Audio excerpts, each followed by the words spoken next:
Amabanga abashakanye bakunda guhishanya kugira ngo bakomeze kugira urukundo rurambye. Niba utarashaka binutera agatebe, kandi niba waranashatse nawe ntuhejwe, kuko turaje tuvuge byose wahishe umukunzi wawe. Ntuze kwibagirwa gukanda subscribe kugira ngo ujye ukomeza kubana natwe mu bikorwa bigiye bitandukanye.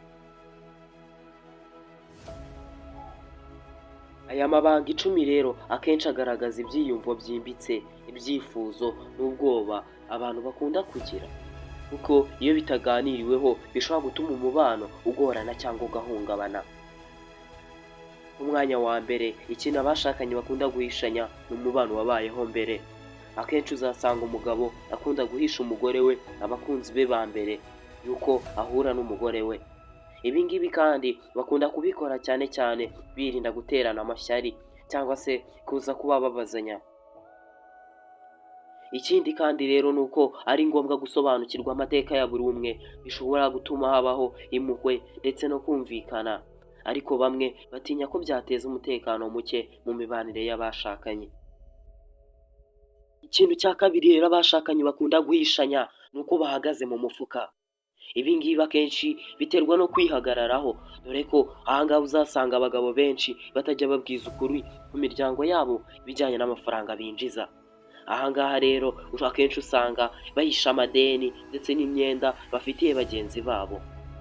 Ahangaha rero ibi ngibi biterwa no kwifuza kugaragara nk'abatsinze bafite akantu kandi mu mufuka ari vide. Ibi ngibi rero kandi ni byiza cyane ko amafamiye yabiganiraho ndetse n'abashakanye, kuko byongera icyizere ndetse bikaba byanafasha gutegura ejo hazaza bose bari hamwe.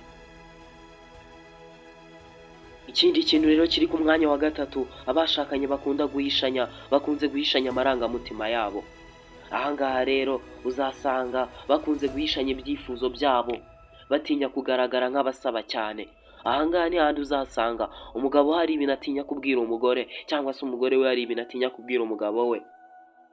Ibi ngibi akenshi babikora birengagiza ko kuvuga ku byiyumvo ndetse no ku byifuzo byafasha gukomeza umubano wabo ndetse no gutuma impande zose zikomeza kumva nk'izitaweho.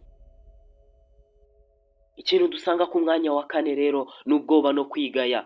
Akenshi mu bashakanye hari igihe umwe akunda kugira ubwoba ndetse akaba yatinya gutereranwa na mugenzi we, kuko hari igihe ashobora kumva ko atari mwiza bihagije cyangwa se atamuhagije koko. Muri rusange rero abantu benshi bahisha ubwoba bwabo mu gutinya gutereranwa cyangwa se kumva ko atari beza bihagije. Kuganira ibi bituma habaho kwizerana no kwegerana birushijeho, ariko amakupure menshi ntabikozwa bitewe n'uko batinya ko byahindura uko babonwa n'abo bakundana. Umwanya wa 5 rero tuhasanga ibyo buri wese yiteze kuri mugenzi we.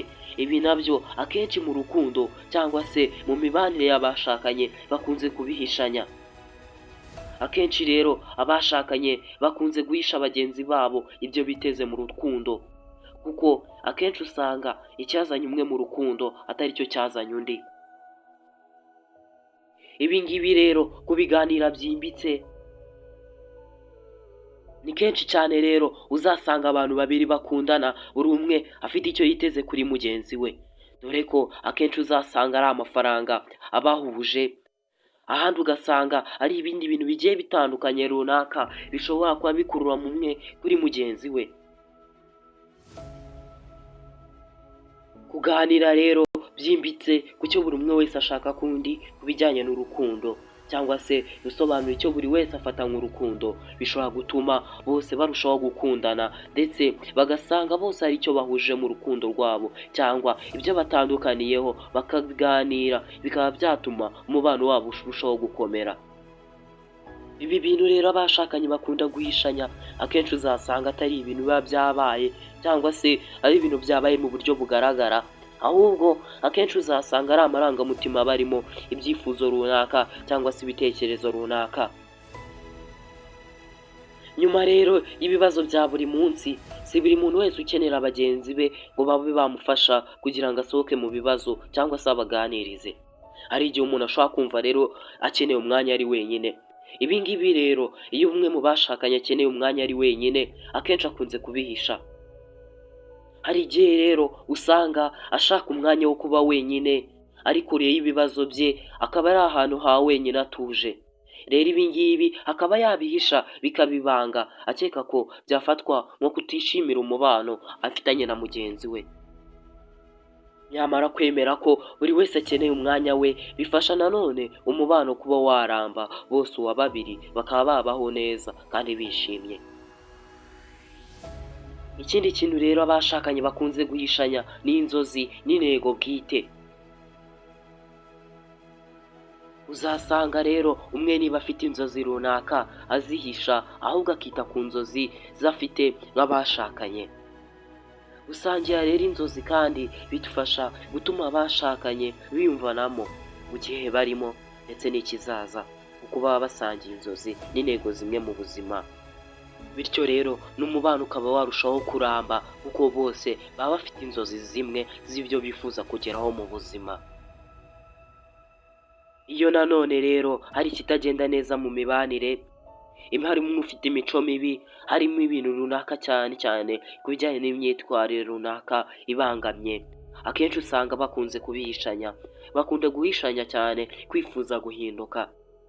Akenshi rero umwe rero iyo abonye ko hari ibitagenda neza akirinda gusasa inzobe ngo bicare baganire kuri utwo tuntu twose kugira ngo duhinduke.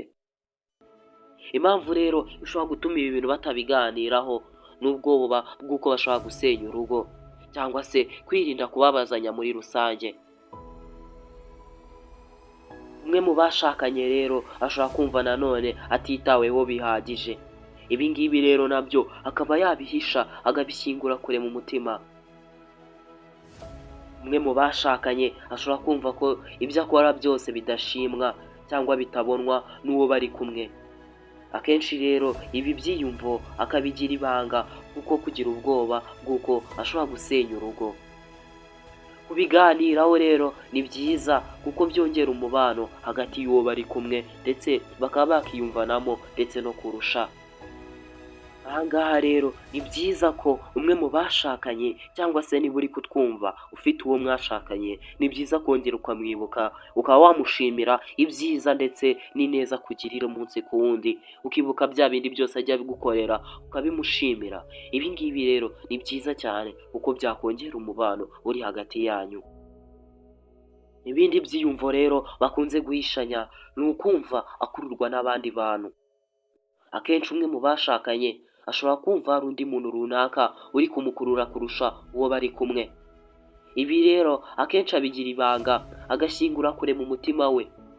Nubwo rwose kwiyumvamo umuntu runaka ari kamere y'ikiremwamuntu, akenshi akunze kuba yabihisha akabishyira kure kuko gutinya gusenya cyangwa se kundi bari kumwe yabifata nabi. Ese umugabo yabifata gute yumvishe ko umugore we ari undi musore runaka asigaye yiyumvamo? Cyangwa se umugore we yabifata gute yumvishe ko umugabo we hari umukobwa runaka ari kwiyumvamo? Ibi rero bikaba ari nabyo mpamvu nyamukuru ishobora no gutuma abaho gucana inyuma bya hato na hato. Mu rukundo rero si buri murangamutima yose ajya hanze, kuko nk'aya ngaya aramutse agiye hanze yateza ibibazo bigiye bitandukanye. Nk'uko mwabyumvishe rero ni byinshi abashakanye bahishanya, akenshi ni ibyiyumvo n'amarangamutima batinya kugaragazanya kugira ngo badasenya. Ni byiza kubiganiraho kugira ngo bikemuke, ariko nanone akarenza umunwa akarushya ihamagara. Ibi byo ntawabifindura gatanga inama nzima kuri ibyo. Niba nawe uzi ko hari ibyo wagiye uhisha mugenzi wawe, watubwira muri komenti, cyangwa niba wumva ko hari ibyo twibeshye waza kutubwira muri komenti. Murakoze cyane.